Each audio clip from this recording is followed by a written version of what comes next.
I'm also creative. I love dashboards because it's like, ooh, graphs and charts and things moving and colors and all that kind of stuff.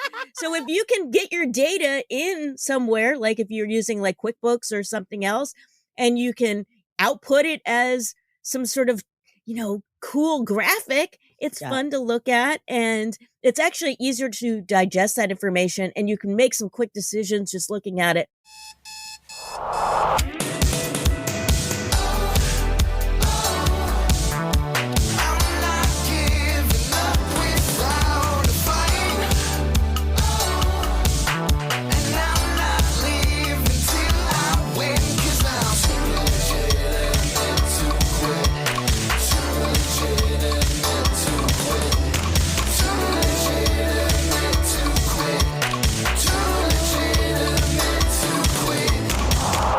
Welcome to Too Legitimate to Quit. Instantly actionable small business strategies with a pop culture spin. I am your host, Annie P. Ruggles. And before we jump into today's zany and practical episode, I want to stop for just a quick announcement. The next Non-Sleazy Sales Academy open house has been announced. So if you've ever wondered what the heck happens over there, how are we helping people discover who they are when they sell at their best and how to sell at their best, to craft that language, to get around those mindset blocks. If you're wondering how we do that, this is your chance to find out in a pressure-free, absolutely free environment. To join us on September 15th or any other future date, go to anniePruggles.com/open house. That's anniePruggles.com/open house. Now for the good stuff. Today's interview with Heather Zeitzwolfe. Heather Zeitzwolfe is not your dad's accountant unless your dad's accountant has funky colored hair, transforms tofu into delicious desserts, and geeks out on watching sketch comedy. She wants you to get down and dirty in your numbers. Heather wants you to understand your financials so that you can take your business to the next level. Heather works with creative small business owners, helping them get a handle on their cash flow, increase their profitability, and forecast the future. But it's not all about profits. She also helps clients with a holistic approach to business that focuses on people, planet, and purpose. Ladies, gentlemen, and all esteemed guests, I am so freaking excited because I am joined today by the Molly Ringwald of CPAs. That's right. You heard me. If there were an it girl of CPAs, I got her. And she's right here. And she's going to answer the question right now. Heather, small business owners, what do they need to focus on this week? What they need to focus on every week: profitability. Profitability. I say enthusiastically. Tell me more. Well, unless you are profitable, you're going to go out of business. So that should always be your main focus, is to stay profitable. There might be times where you lose money, but that shouldn't be the norm. And, sometimes we have ebbs and flows in our business, but profitability should always be top of mind, because otherwise we're going to go out of business. We could go bankrupt, and, businesses going out of business is pretty probable. So we want to make sure that that doesn't happen to us. Yeah, because that's the truth. And that's the truth that a lot of entrepreneurship shows are not going to tell you. Going out of business is probable. Yeah. We don't want it to. There's a lot of people that are going to help it to. This show is going to help you not to, right? But not being able to, A, look at your numbers and adjust your numbers, B, focus on profitability, and C, also, my big issue is I over reinvest. I'm like, every single inch of what I make goes into my business every time. And that's good sometimes. But also when I have $1,000 to spend and I spend $3,000, I can no longer say I'm investing everything I have, because I'm actually investing more than I have. And that's not profitable. Well, investing in your business is I mean, that's a great thing to do, to invest in your business. It's when people don't have a plan around what they're doing with this investing. So I'm guilty of this myself. I love technology. AppSumo, I get their alerts every single Oh day. my And God. I'm like, oh my God, total squirrel, right? I was like, Yep. oh my God, Oh, I need this piece of software. And then we can go down that rabbit hole of spending tons of money on things that we don't need, will never use. And then we just feel guilt around having to, like, oh my God, I got to fit something in where I can use this piece of software.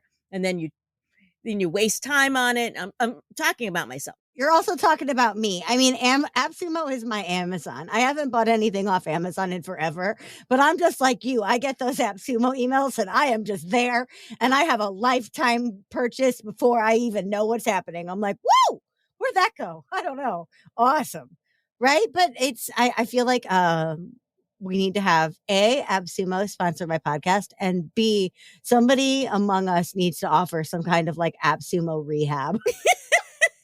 Because it's tough because we're always growing and learning, and also we like bells and whistles and shiny fun tools. We're nerds. We like Yeah, nerdy things. I know. Once I discovered them, I'm like, oh my God, and I can try it out and bring it back. What? Yep. Like, I probably have brought back more software than I've kept, but They don't care. yeah, but it is a major distraction, and Yeah. Oh you yeah. know, so time is money and all of that. So we gotta, if we concentrated more on sales and less on AppSumo, we'd probably all get ahead. There's the soundbite. My God, that's so totally true. Sorry, Noah Kagan and your entire team, but it's probably true. If we all at least stop browsing so dang much, I feel like at this point I know every single software on that site. But what are some other areas where maybe there are misconceptions about profitability? Like I always was like, "Oh, I'm reinvesting, so it's fine. I don't have to look, and I don't have to really because it'll all come back to me." But like, what are some other either profitability missteps or mistakes or misconceptions that you see that are like, oh, Yeah, one of the yeah, so here's the thing, when it comes to spending money in your business, especially to get help, oftentimes entrepreneurs are either nervous about hiring somebody like a contractor to help out, and they're like, hmm I'll just do it myself. And then we end up on that hamster wheel of just doing right. everything besides shopping at AppSumo, and then it's like 10 o'clock, it's 10 o'clock at night and we still need to get the work done, right? So but if we have a plan and we figure out, okay, what are the tasks that if we brought somebody on, what could they do for us that would free up more time to do things like sales that could actually generate more income in our business, that actually pans out.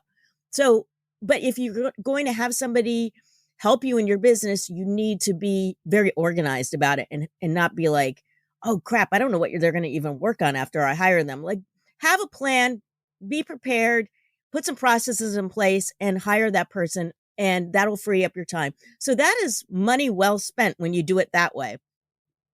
How it's not well spent is if you are having them do certain tasks and then you're not doing revenue generating activities in place of that. And oftentimes people will hire people to design websites and do all kinds of things that they don't actually really need. And unless you have enough revenue coming in, those types of activities are really not worth spending money on yet. So it depends. I'm all for spending money on a website, but people think like, I gotta spend money on this and that, and they're hiring all these contractors before they're even making any money. I've done that so many times. I've hired contractors to run some of the software I buy on AppSumo. Like, this is my life. But you're right. I'm better at this now, but I've also been guilty of the crime of what you're talking about, where you're hiring and you're like, I'm hiring to fill a need and I'll figure out what they're good at and I'll figure out how to manage them on the way. And it's like, cool intention, really expensive. Yeah, definitely. Really costly, right? And it's like, well, yeah, hiring people is even more expensive if you waste both of y'all's time. Come on.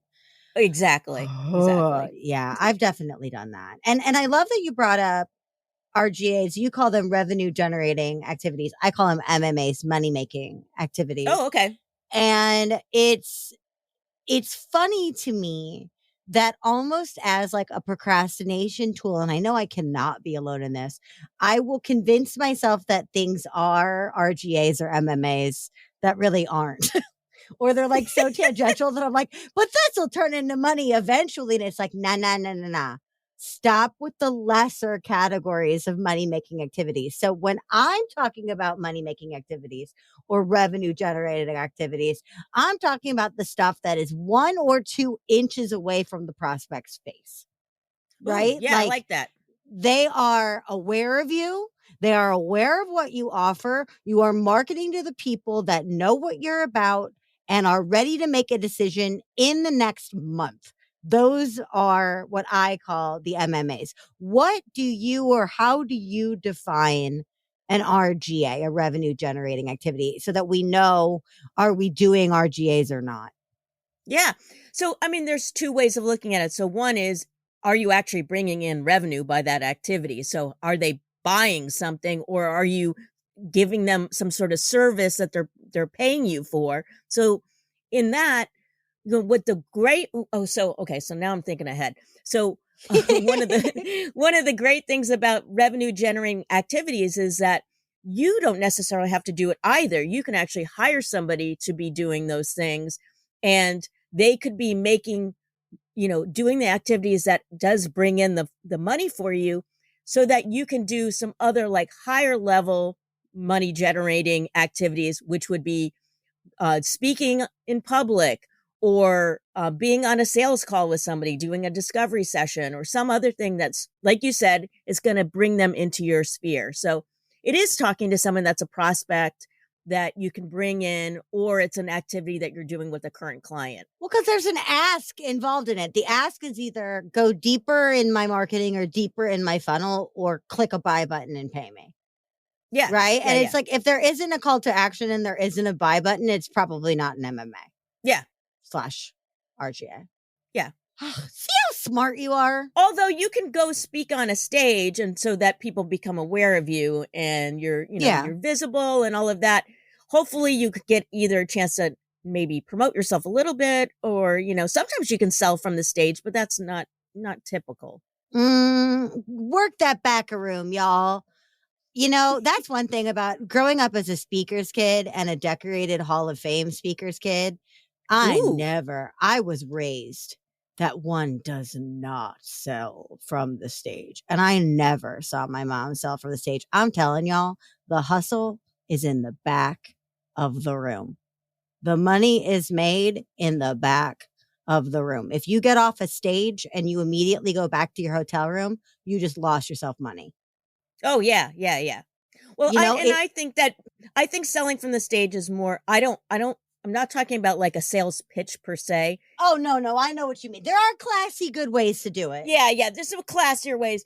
Kind of like, meet me in the back, like you said, meet me in the back of the room. I've got some books back there that I can sign, and that kind of Yes. selling from the stage. Heck yes, exactly. No, that's gorgeous.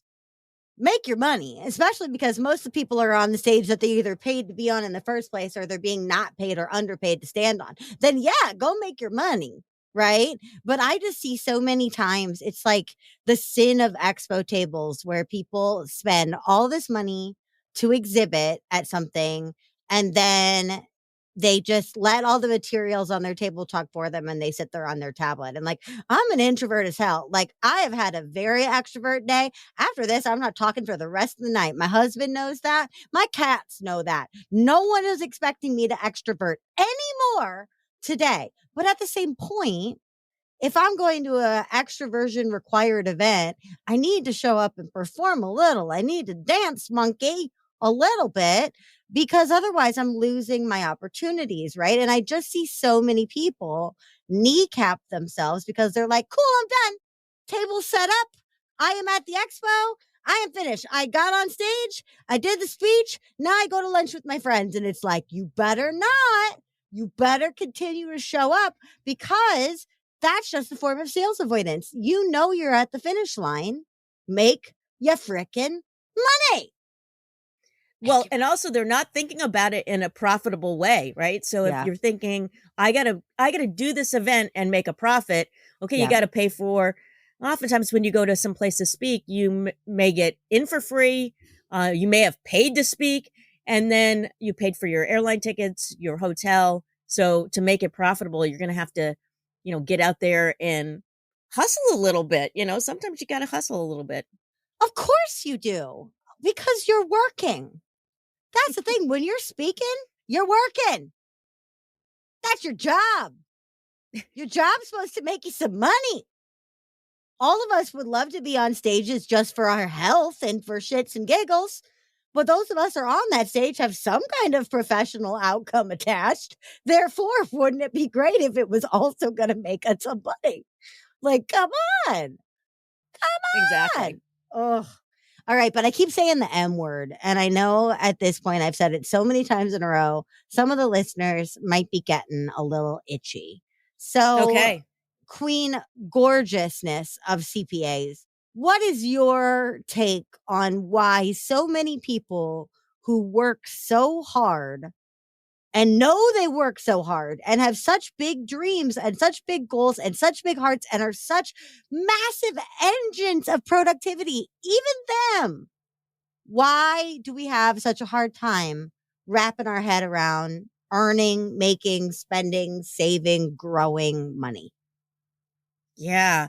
Well, I think a lot of people look at that top line. They look at that revenue like, oh, am I bringing in, six figures or whatever? I see so many people that because I look at people's numbers, they may seem great on the outside, like what they look like on social media and all of that. And then when you dig deep into their numbers, it's like, man, okay, they do have the revenue coming in, but the rest of it is uh kind of janky. Like Mm-hmm. they're way overspending. Maybe oftentimes if you see the people with the fancy cars or whatever, it's like they may not be doing that great. Like, so just the looks, that perception is just, I don't know, it's, you can't rely on that. No. So you want to spend within your means in your business. Again, there's certain things that you want to invest in.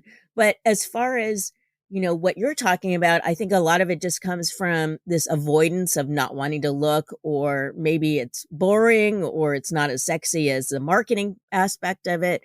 But there's just a lot of fear around the whole money side of things. And, the finances, that affects everything. It should be affecting all your decisions that you make in your business. I work with a lot of small business owners. A lot of them are solopreneurs, and they just don't bother to look at their numbers. Maybe they don't have a bookkeeper that they can talk to, and so when they come to me, it's like, they haven't looked at their numbers all year long until I'm going to do the tax work, So it's this whole avoidance. So I think the best thing they can do is work with somebody, either me or somebody else, that they can be looking at the numbers all year long and just start to know their numbers and get comfortable with it. And play I with your think numbers. Like, have fun with your numbers. Get funky with your exactly. numbers. Like, you are the least boring person I know. And I know a lot of zany people. And yet you love this stuff. It can't be that boring and unsexy if you, oh, lime green haired wonder, are like, yeah, numbers. Yeah. Like, come on. They have to be great. There has to be joy involved in it. Yeah, and you can gamify it too. You can, make some, I don't know, some targets or whatever you have to do to make it fun. And I was going to say and hip, because I'm an older person. I got to make it hip. Hip is still hip. Oh, I went even older. Oh, oh. No, but I think, I'm going to come out and admit, which is going to shock no one that's listened to this show for more than 1 minute. I was a big time number avoider. Hell yes. And now I love my numbers. I think I check them too much. I'm like, and not even just money, like any metrics. I'm a metric junkie. Maybe it's my OCD. It really could. It could be like a symptom of my chronic mental illness. But I'm like, ooh, good or bad. I'm like, my Twitter reach went down 0.004.1% in the last hour. Whoa. And like, what the difference is for me is not as much my money because I have to apply a scientific mind and stuff like that. But it's really fun for me to remove emotion from my numbers and just get curious about them. Right? Like, oh, I'm down 0.00004% of blah blah. That used to devastate me. And that's because I Yeah. lost one person on Twitter. I don't have the bandwidth for that anymore. So now if I check it, I go, oh, I wonder who it was and why. Oh, it's cause I went political again and was tweeting about Matt Gaetz. I know that's why. Okay. Right. And I just get curious. I don't beat myself up, but it is still harder for me to not beat myself up or bring stress to the analysis of my numbers. So, is there a hack or a trick or a reframe that you have for approaching your data with more enthusiasm or curiosity than dread? Yeah. So I work mostly with creatives, and as creatives, they are usually visual people. So I love to look at, for me personally, I'm also creative. I love dashboards because it's like, ooh, graphs and charts and things moving and colors and all that kind of stuff. So if you can get your data in somewhere, like if you're using like QuickBooks or something else, and you can output it as some sort of, cool graphic, it's Yeah. fun to look at, and it's actually easier to digest that information, and you can make some quick decisions just looking at it, because it is pulling in things, and it's maybe you've got it set so that it does some sort of fancy calculation, and then you see this wonderful chart. So I would do that. And also, as entrepreneurs, we have to be constantly curious, and we have to be also tweaking what we're doing, right? Because Yeah. we're like scientists. We have to experiment with things and see how Yes. they go. And so part of Yes. that is looking at the numbers to see, like, even like from the marketing standpoint, like, did this work? Was what lands on social media? What doesn't? Where did I lose my followers? And try to take yourself out of that emotion. It is tough. I mean, right? We take it personally, but at the same time, we should try to look at it more scientifically and just kind of figure out, like, oh, okay, so that happened. Instead of beating ourselves up, what can we do differently the next time to change that, to go in the opposite direction, or whatever it is? Yeah. Taking that scientist approach to my business has really radically changed everything. And yes, 100% agree. Give me a chart all day. I feel like it's because I'm part of the Sesame Street generation. Like, I'm like, all of my numbers need to dance and sing and be colorful and maybe have a face. But until somebody makes a Sesame Street dashboard for businesses, which would be a great product for you, by the way, cough, cough. I will just settle for having some really sexy pie charts, like really sexy little pie charts that are clickable and shiny. And no, it's totally true. If you make my numbers pretty, I'll look at them. That's funny. There is now the name, of course, is escaping me. It's a piece of software that does all kinds of really great charts, and you can do all kinds of crazy looking charts. I'll try to remember what it is. That's what I need. I don't know if they have Sesame Street, but I'll try to figure it out if they do. I don't care. It's just that, like, I just need like that Punky Brewster feel of like 80s edutainment, where it's like, kids, we're going to talk about numbers, but we're going to do it by making the numbers unicorns. Like, that's what I need. Yeah. I'm a child. If I'm not being taught by Miss Frizzle, doesn't even count. Like, come on. No, I love that. So this idea of experimentation, it has radically changed my business, and I'm still getting good at it because it's an experiment. And right. I have to factor in the fact that failure is part of an experiment. So let's talk for a second about bad money months and bad experimentation results. You could take that in any direction. How do we avoid it? How do we navigate it? How do we rise above it? How do we recover from it? How do I analyze it? I don't care. But bad money months, they're going to happen. They're part of the whole shebang. Yep. What's your 2 cents on this whole thing? Well, also, we want to look at what kind of business that you have, and does it have cycles that are going to happen? Yeah. And make, if we can, from this information, from looking at this data, can we make things more predictable? So as business owners, we want to make sure, if we know that there's going to be absolutely no sales in June, I'm just making this up, but I mean, summer sucks for a lot of people. It's yeah. real dry for a lot of people. Yeah. So say you're a ski resort, like, you know that you're not going to get any money, and we're just making this up, June, Yeah. right? So maybe you can, look at the rest of your year, and maybe you can make it even out in those months where you're going to be selling ski rental or whatever it is. But for that down month, think of ways that you can generate revenue in different ways. So we don't have to generate revenue in one way. We can have multiple revenue streams. So you get clever around it and figure out, is there a way that I can put more predictable profits in throughout the year, so that way I don't have those downswings.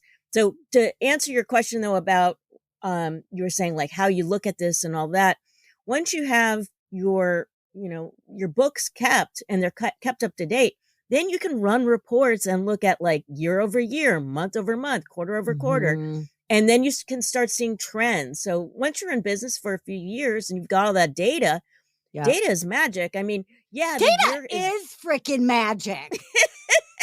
It is. And, even though those years have passed and you can't do anything about them, at least you can use them as predictors of the future. So unless, you're Tyler Henry, is that the guy that can talk to ghosts or see the ghosts? Oh my gosh.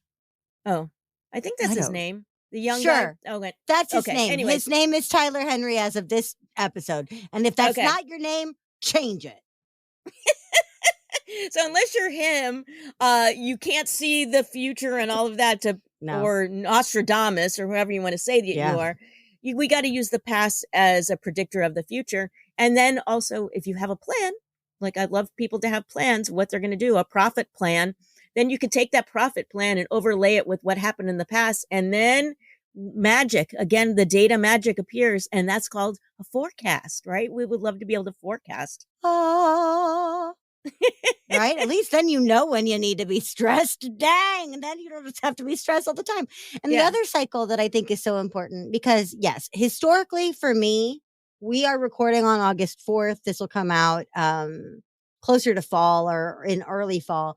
But for me, July is an abysmal hellscape of business. And it always is. Yeah. So I know ahead of time, I got to hustle for pipeline on May and June, and then basically sit on my hands for all of July. If I want to do a creative project, like write a book or launch something new, that's a great time to do it. It's also a good time to like get a mammogram and take a nap, because ain't nobody coming historically in July. And the only reason I know that is because I compare my data. Yeah. Right. Yeah, because I'm not new to this, and I have my year over year. And as such, that's huge. The other cycle that I have come to understand is that my buy cycle for an individual buyer is quite long. Right. And so I will see, historically, it takes about 9 months for someone to fall in love with me, follow me on social, try all the stuff I tell them to do, get to a certain level and be like, screw it, I just want Annie too. Okay. That takes about 9 months. And so I can also take my annual data and be like, okay, if it takes about 9 months, but I know no one's going to buy in July, then the closest to 9 months is August. When do I need to start going out and getting those new leads if I want to recover in August? I wouldn't know any of that if I didn't look at my bad month data. Well, that's great. And also you can think about it as that particular month that you do have the dip. That could be a great time to take a vacation, right? As entrepreneurs, we really need to take a vacation every once in a while. We shouldn't be working constantly. So yes. We don't need like this. There's at least once per episode. It's like, Annie, stop talking and listen to what was just said. Take a vacation. Take a vacation. Okay. This note to self interrupted by podcasting. Just kidding. Okay. So experimentation, gamification, gorgeous dashboards, getting funky with your numbers, doing stuff your own way, being responsible, changing it up. I have been waiting so long to ask you this. I think I might pee my freaking pants. What? Oh, wait, hold on. Before I even get there, now that I've built up all this suspense, I have to tell everybody. You are the second person in show history to show up with props. Good on ya. Chris DeGrasso, way back on episode like 5, showed up with all of her Bret Michaels books, a Bret Michaels t-shirt, a Bret Michaels candle. You may have even outdone Krista because you brought a Brat Pack scrapbook from the 80s. From the 80s, original, as it was occurring. Y'all need to get FOMO right now that I got to see this and you did it, because it is glorious. So with all of that context now in mind, you may understand a little bit more why I'm so excited to say to you, Heather, what does any of this profitability, data, experimentation, gamification, bad money, good money, any money have to do with the richies of Pretty in Pink? Ooh, okay. Or any other part of Pretty in Pink. Yes. Okay. So Pretty in Pink, I have to just preface, is like one of my favorite movies when I was in high school. So I'm the same age as Molly Ringwald. So you can only imagine like how much I was so totally into her. Well, you are the Molly Ringwald of CPAs, so it all worked out. Which my scrapbook, which you can't see, proves. And I'll just let you know that I did write to Jon Cryer. This was around the time of Pretty in Pink, and I did get an autographed postcard from him, which is in one of my, like, I have a box full of that kind of stuff, and so that it's packed away, so I didn't get to have it. But at least you got to see the scrapbook. Okay, so what does this all have to do with Pretty in Pink? Well, I will tell you, because I'm such a nerd, I built a framework around it called... You majestic angel. D.U.C.K.I.E is my framework. So if you've ever seen Pretty in Pink, you know that D.U.C.K.I.E he's the character, even though I love Molly Ringwald, he was the character that I really most identified with, because he was just the outcast, the weirdo, couldn't get a date, all those things. So, but fantastic dresser. I mean, damn. Yeah. D.U.C.K.I.E fashion. Like, we thought that when Stefani brought the grandpa pants back, they never left. D.U.C.K.I.E was rocking them the whole time with the freaking wings, with the gate, like just D.U.C.K.I.E fashion, best fashion. I'll have to send you, this is just a side note, I'll have to send you this picture of me back in the 80s where I'm wearing like my D.U.C.K.I.E outfit. So yes, please. I'll put it in the show notes. All right, so you want to hear what the D.U.C.K.I.E framework is? Hell yes, I do. All right, so this is for entrepreneurs. So D stands for dream, have a vision. So that's where it starts. U means understand your audience. You need to know who you serve and how you serve them. C, challenge yourself. It's so important for us to go out there and fail and be okay with that, right? K, kick ass. We want to kick ass in sales, marketing, customer service, in every way. And then I is income. So did I spell that right? No, wait, there's an E in D.U.C.K.I.E, right? So I is income, so we got to make sure we get income. And then E is evaluate and make tweaks. So I think that's kind of like what we were talking about. So yes. Dream, understand. Wait, C, challenge. So, that's my favorite one too. Dream, understand, challenge, kick ass, income, and evaluate. I freaking love it. You know who else I think would love it? Jon Cryer. Jon Cryer appreciation moment. Yeah. Jon Cryer. What a gem. What a gem. I think he would love this framework.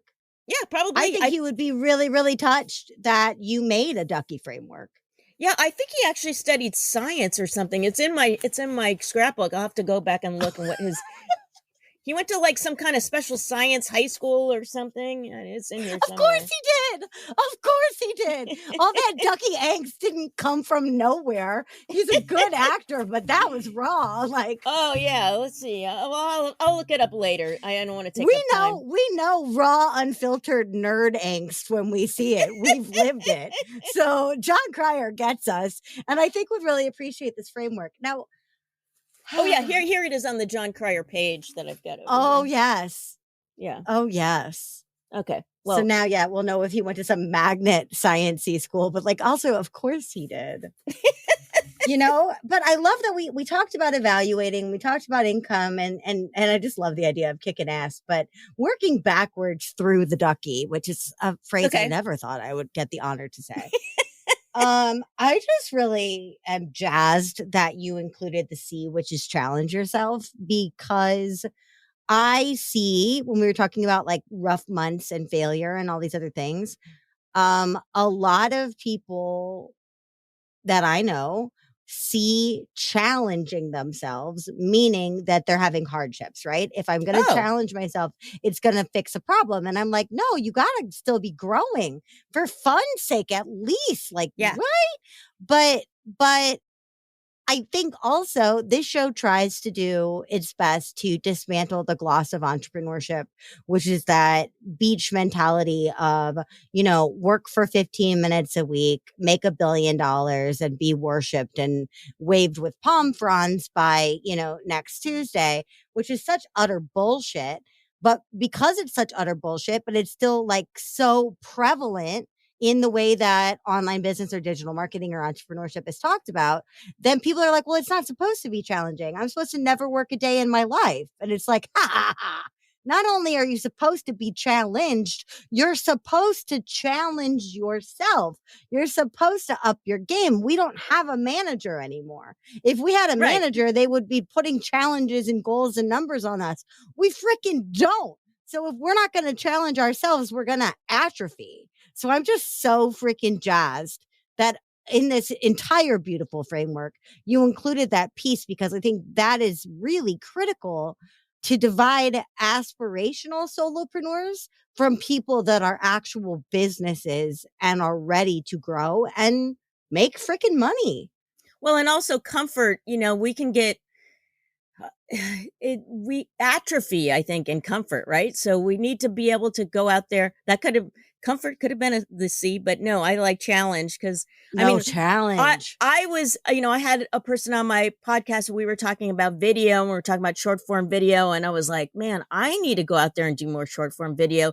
And, I felt nervous and scared about it. It's like, oh God, people are going to think that I'm such a weirdo and whatever. It's like, whatever, like my whole thing is being authentic. So it's like, I'm going to go out there and just do it. So I did 45 days of Instagram live, and, So in a row. Holy and so, hell. and that got over my fear. It's like the first couple of days, it was like a little bit nervous. And then I was like, this is not a big deal. Like, Well, and also for the duckies of the world, when you stand firm in your duckness, it's real easy for the duckettes of the world to find you and want to dance with you at the prom. Like, right. If you weren't out there, we wouldn't have the mutual friends we have, and they wouldn't know that it's ridiculous that you and I didn't know each other before we did. And then once we met, we're like, oh, hi. Ducky, nice to meet you. I'm Ducky. So nice to see you. Like, we have some Iona qualities. We have some Molly qualities, right? We have some Andy qualities in there. But at the same point, we're like, oh, hey, Ducky, it's me, Ducky. Nice to see you. Which I feel like, again, back to Jon Cryer, is probably how he like lives his normal life. Like, I think he's got good like Ducky X-ray vision. Like, he can see our hearts and he'll know. Yeah, Like, I would he's like, imagine. I'd like to think that he was, a lot of that character was him. oh, yeah. Oh, yeah. Especially the dancing scene. Oh, come on. Just glorious. Just. I have this book. It's about the Brat Pack. It's called Don't You Forget About Me. I think that's the name of the book. Anyways, so I was reading in there about Pretty in Pink, and that scene where he does the dancing, that was not in the original script, and they felt like it was kind of like a sort of a dead scene where she's just waiting for her date. And so he was like, he came up with that idea, and then that's like the most iconic scene in the whole movie now. Yeah. So that was his idea to do something like that. The original song they were going to do was going to cost too much money, so then they picked that song. But freaking amazing. Yeah. That whole scene. Annie Potts. Oh my God, I love Annie Potts. I would take a bullet for Annie Potts just because she's an Annie P like I am, and she's Annie freaking Potts. And like, talk about the original Ducky of my childhood. Like, everybody wanted to be a Ghostbuster. I wanted to be her. I was like, I'll answer the phone. She's awesome. I don't care. Well, and Annie Potts in that character, she is Iona, I think is the name of her character. Yeah. She's the record store owner. And, there's that scene where she can't use the adding machine. Like she's like, I don't know how to do this, right? So I think of that as like most entrepreneurs, like it's like that Yeah. whole part of the business is just like, get me out of here. Like I don't. Well, she's a great example. She loves music and she loves being a scenester. Right. And being quirky and doing her own thing and not having a boss. And so she, like many of us, is like, I'm quirky. I love what I love. I'm unhireable / unmanageable. I know what I'll do. I'll go do this thing. Oh, wait, that requires me to know my numbers and sell things. What? Like, yes, darling, you own a record store. Like that is what that means. You need to know how to use an adding machine or, hire someone who does. But damn if I don't just love her. She is. I feel like this is just becoming like a celebrity appreciation episode in my head. I'm just like, God, I love Jon Cryer. God, I love Jon Cryer. And God, I love Annie Potts. My God.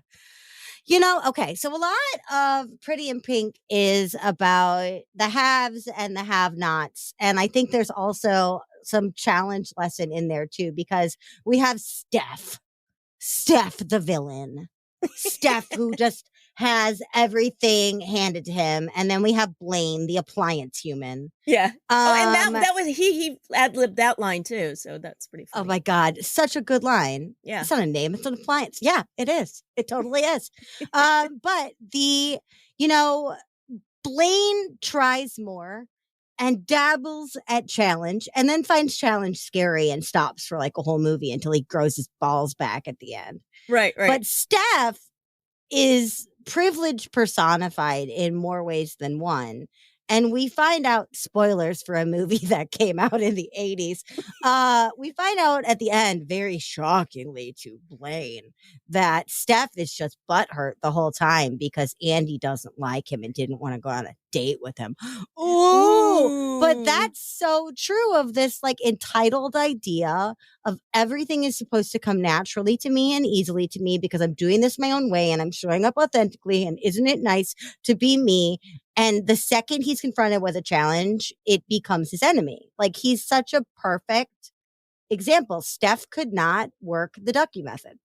No. And, that whole idea of like he was that sort of personified, like that yuppie, preppy culture back then. And he's wearing the Miami Vice kind of jacket and pants the whole time, And he kind of represents to me sort of those entrepreneurs that they have money to begin with. They go out in the world and you see them and they can buy like the 50,000 followers on Instagram or whatever it is. Like they can buy somebody else's account. End caps at Barnes and Noble. Yeah. Yeah. They can. Yeah. So it's like, you can't compare yourself to them. Like and why would you? I'd rather be the kids that were sitting outside than the kids in the lunchroom. So, oh, hell yes. Oh, hell yes. And if I had a time machine and could go back to grade school, high school was fine. But if I had a time machine and I could go back to grade school, I'd be like, stop trying to sit with the cool kids. Stop sitting by yourself. Go find the other kids that are sitting by themselves and go sit with them. Like, I'm focused on the wrong kids here. And I feel that way sometimes about the kind of prospects that my competitors, leave behind too, where it's like they want these shiny all-star clients that they can put as testimonials on their website. And I'm like, give me the duckies. Let's have fun with the duckies. Let's do some dancing and make some magic happen and be the reliable force that eventually people will come to fucking appreciate. All right. So Pretty in Pink, very famously, movie with 2 endings. Yeah. For anybody that doesn't know this, I'm not sure how, but here's the skinny. Originally, Andy, played by Molly Ringwald, the gorgeous, the Pretty in Pink, winds up with BFF, the old reliable, Jon Cryer himself, Ducky. And apparently audiences hated that. So they're like, no. Yeah, they booed. Let's make her wind up with Mr. Vanilla Appliance Man. I think Andrew McCarthy was working on some other movie or something. His weight had changed. So they kind of had to like somehow figure that out. And they're like, just go be in a shadow. Yeah, so they had to reshoot the ending, and so you don't really see too much. I mean, like he's sitting at a table, and then but the famous kiss, and so that was, I don't know how we would turn that into a business lesson, but I think the lesson is, well, hold on. Let's see. It's one of your favorite movies. Which ending do you prefer? I think when I was a teenager, I was like, why didn't she end up with Ducky? And, they remade the movie. It became Some Kind of Wonderful, and in that movie, he does end up with the girl with the drumsticks. Yeah. And in that movie, I think it makes more sense that he ended up with her. Where in this one, I kind of like the romantic ending of Andrew McCarthy, and Yeah. I think the lesson is that you can't sum up somebody just from their looks and their outside, and they are more complex than that. I think it's totally true because I had the same exact thing, right? Like Ducky to Ducky, original ending, right? Recorded ending of her winding on with Ducky. I was like, yay! And then I grew up and I watched the original and I'm like, just because he's not what I would have chosen doesn't mean that she's the wrong choice. But then also, that movie has always been about Ducky for me. And this episode is about the Ducky framework. And come to think of it, when Andy goes after Ducky or goes with Ducky at the end, she's settling for Ducky. And Ducky does not deserve to be settled for. Ducky needs to be Duckett's first choice. And so I was glad that in that ending, they do give Ducky somebody to dance with because Ducky does not need to settle for being somebody's second best. And there's the business lesson. Neither do you. If you lose somebody to your glossier competitor, maybe they belong together. No use crying over spilled prospects. Go find somebody who's going to appreciate you for you. Like you said, when you do those videos, someone's going to be like, oh, she's too wacky. Okay, well, that person wants a Blaine. Yeah. Some people want Blaines. I don't know why, but they do. And it doesn't mean that a Ducky isn't great, but I agree with you. The romantic ending grew on me because I'm like, this gives Ducky more possibilities. And he ends up with Buffy the Vampire Slayer. Right, in her very first role, credited as Duckette, which I just love. Yeah. I'm like, Duckette, that's the best name. Oh my God, Duckette. All right, I got 2 more questions for you. Okay, all right. Before we all get back to making money. Yeah, we got a little bit more time on the clock. Okay. You have an event coming up. Okay. A big one. Yeah. Okay. And you have an article of clothing that you kind of like. Maybe dad bought it for you, but then you get into a fight about how he's not really going to his full-time job because he's upset that your mom left, or maybe not. Maybe it's just an old t-shirt you have. I don't know. But you want to jazz it up, but your only options are you have to get an article of clothing from one of your old bosses. Which one of your because I always thought their relationship was so lovely and so effed at the same time. I'm like, why is she sitting in the food? Like, wow, how did they wind up with Ducky? How did she wind up taking care of Ducky? Also, like, this is great. I love that she's like the big sister, but like, don't cut up her clothing. Like, what is even happening? So you have to go to one of your previous bosses and you have to borrow, air quotes borrow, because you're going to cut it into bits, an article of their clothing. Which boss, which article of clothing? Oh, wow. Okay, so this is challenging. I went to fashion design school, so my first degree is in fashion design, and so I do actually know how to make a pattern. And so in Pretty in Pink, they don't actually say it. Like in the book, I bought the book that was made from the movie. They say that she's going to go to fashion ending. Yep. Yeah, that she's going to fashion design college, but I can't think of any boss that I would actually have wanted to borrow something from. But back in the 80s, I was really into taking like ex-military stuff and painting on it. So maybe if I had had a boss that had been in like Vietnam or something like that, go. I probably, that would have been the right time period because I had a lot of those jackets and I would paint on it and stuff. And so I would have probably done something like that and then cut up some kind of clothing and then tacked it on and sewed it on and made some kind of patch on the back. That's probably what I would have done. Yeah, tank girl prom. Exactly. Yeah. All for it. Exactly. That would have been a bold and fabulous look. I said I had 2 more questions. I really have 3. Do you have a message for Jon Cryer himself?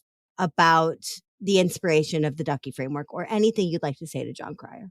Do you know him personally? Hell no. Jon Cryer, wow, you've been such an impact on me.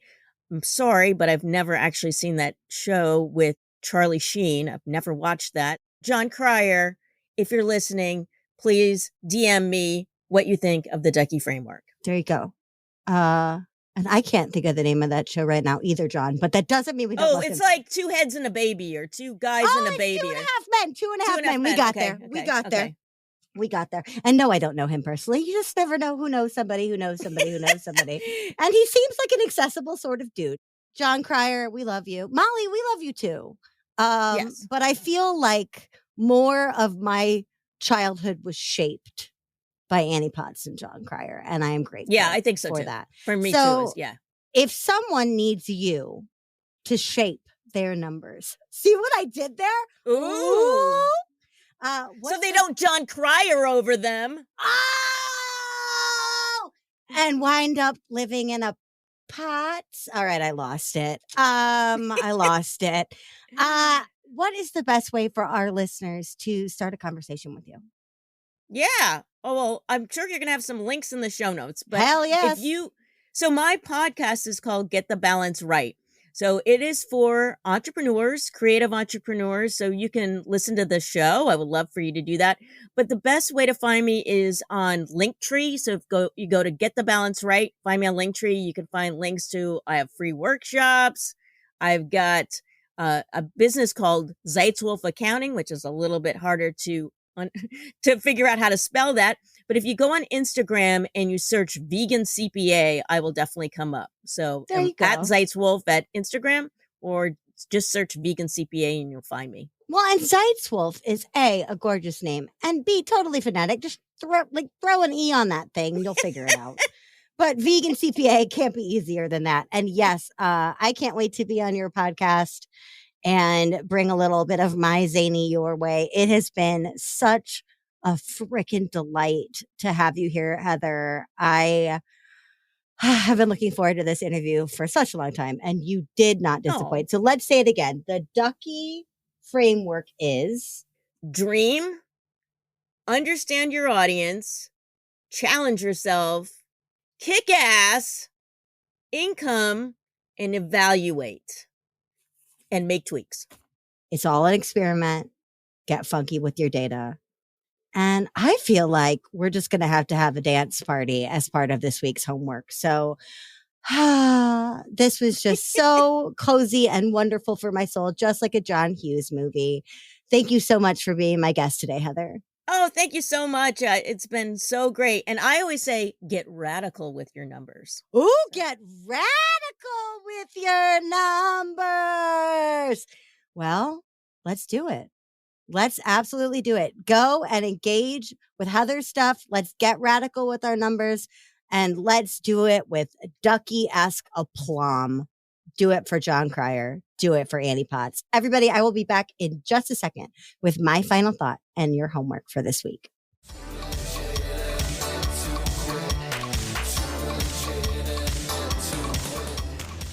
Well, hey there. Weeks after the original recording of this interview, I am still so delighted by Heather's Ducky method. I'm still digging into how often I challenge myself and how optimistically, or at least curiously, I look to take risks in order to grow. But Heather was so dang passionate about us digging into our numbers, I felt it would be a disservice if I didn't lean into one of the more metrics-driven pillars of the Ducky, the E. Evaluate and change. Your homework this week is to take a look at your metrics for something with medium stakes, meaning don't pick TikTok followers if, like me, you forget the platform exists for weeks at a time, but you also don't have to compile your annual P&L right freaking now. Something that matters enough to monitor and has a little emotion attached to it, but also not something that you're going to have to talk to your therapist about. Then look at that number. If it is where you want it to be, great. Make a tangible, action-oriented plan to grow that number by 10% or some other reasonable but ambitious scale and increment. And if the number is not where you want it to be, that's cool. This is no excuse to be nasty to yourself. Instead, get curious and playful with that number. Why isn't it where you expected it to be? What bold, ducky loving first step will take you in the right direction? And how can you get curious, even playful, about growing it? Put a reminder in your calendar and then again in a few weeks so you remember to see the ROI of your big, fabulous mini experiment.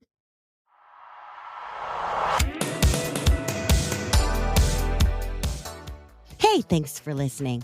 If this episode kept you laughing and learning, I have 2 requests for you. First, make sure you hit that subscribe or follow button, depending on your platform, so you never miss an episode. And also, more importantly, if you are looking for support, inspiration, networking, collaborations, or just a chance to hang out with me, Annie P. Ruggles, and our fantastic guests, make sure that you are a member of our LinkedIn community, The Legitimati. It is a weird and wonderful place. I can't even believe it's on LinkedIn, and we want you there. You'll find the link in the show notes. Big shout out, as always, to the fabulous dudes who helped me make this show. My producer and editor, Andrew Sims of Hypable Impact. My theme composer, Riley Horbasio. And my show art creator, Francois Vigneault. See you next time.